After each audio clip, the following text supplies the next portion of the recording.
नमो नमः। वाल्मीकि रामायण के प्रथम सर्ग के 84 पद्यों का हमने अब तक अध्ययन किया है।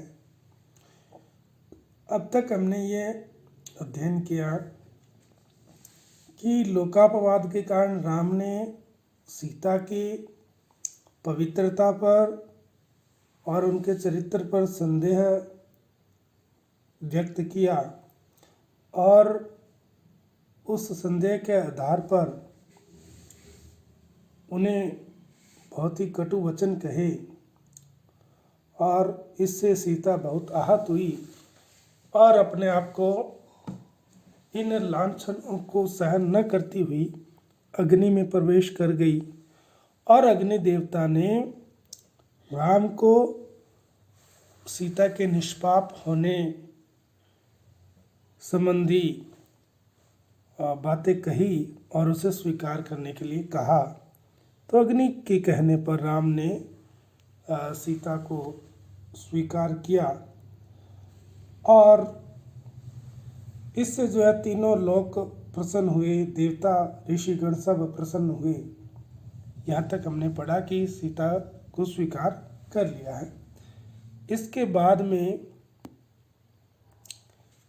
85वें पद्य को हम अध्ययन करेंगे, जिसमें यहाँ पर जब राम ने रावण को मारकर लंका पर विजय प्राप्त कर ली थी और उसके बाद राम ने रावण का जो छोटा भाई था विभीषण, उसको लंका का राज्याभिषेक करवाने का इस पद्य में वर्णन है। अभिषिच्य च लंकायां राक्षसेन्द्रम विभीषणं कृतकृत्यस्तदा रामो विजव्रः प्रमुमोद। ये है में थोड़ा टाइपिंग मिस्टेक है के ऊपर मात्रा नहीं आएगी, खाली है आएगा। अर्थात प्रसिद्ध है। इस पद्य में कहते हैं कि तदा तब कब, जब रावण का वध करने के पश्चात और सीता को स्वीकार करने के बाद राक्षसेन्द्रम विभीषणम, राक्षसों का इंद्र यानी श्रेष्ठ या राक्षसों का स्वामी, राक्षसों में श्रेष्ठ या श्रेष्ठ राक्षस राज विभीषण को, जो रावण का अनुज था, उस विभीषण को लंकायाम, लंका में का मतलब है कि लंका में राजा के रूप में अभिषिक्त कर अर्थात उसका राज्याभिषेक कर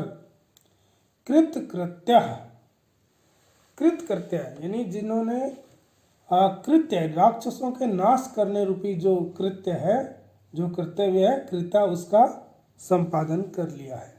जिसने राक्षसों को नाश करने रूपी अपने कर्तव्य का संपादन करने वाले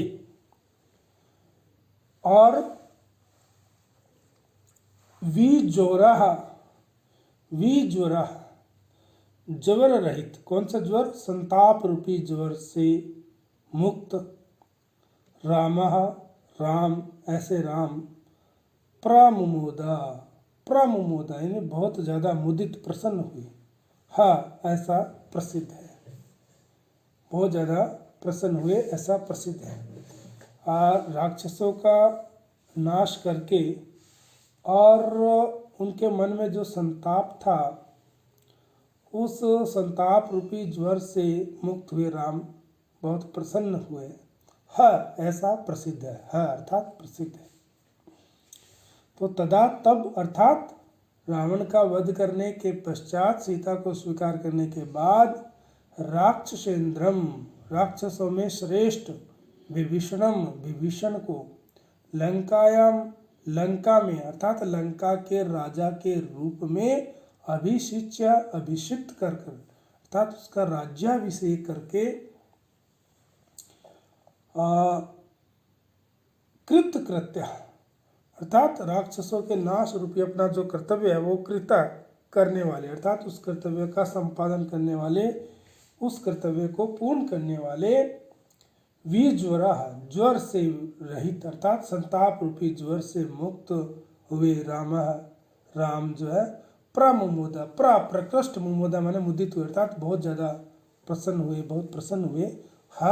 ऐसा प्रसिद्ध है, ऐसा प्रसिद्ध है।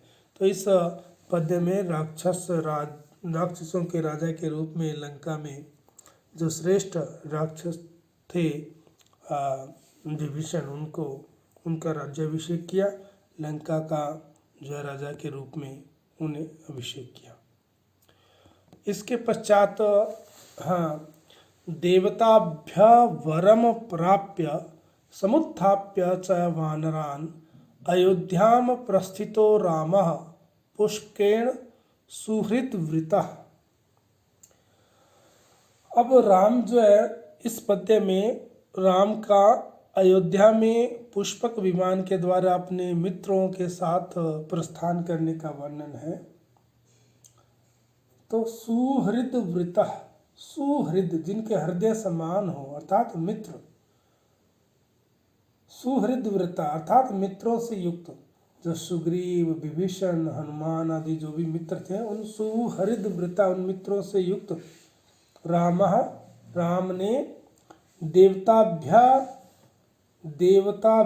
देवताओं के द्वारा वरम प्राप्य, वरम यानी वरदान, प्राप्य प्राप्त करके, देवताभ्य वरम प्राप्य देवताओं से वरदान प्राप्त करके, वानरान समुत्थाप्य वानरों को समुत्थाप्य उठा करके, उठाने का मतलब है कि जो वानर युद्ध में मारे गए थे उन वानरों को समुत्थाप्य अर्थात पुनर्जीवित करके, उन्हें जीवित करके, पुनः जीवित करके, और पुष्पकेन पुष्पक द्वारा, जो रावण द्वारा जीता गया कुबेर का जो विमान था उस विमान में, उस पुष्पकेन उसका नाम है पुष्पक, रावण का कुबेर से जीता हुआ जो विमान है उसका नाम है पुष्पक।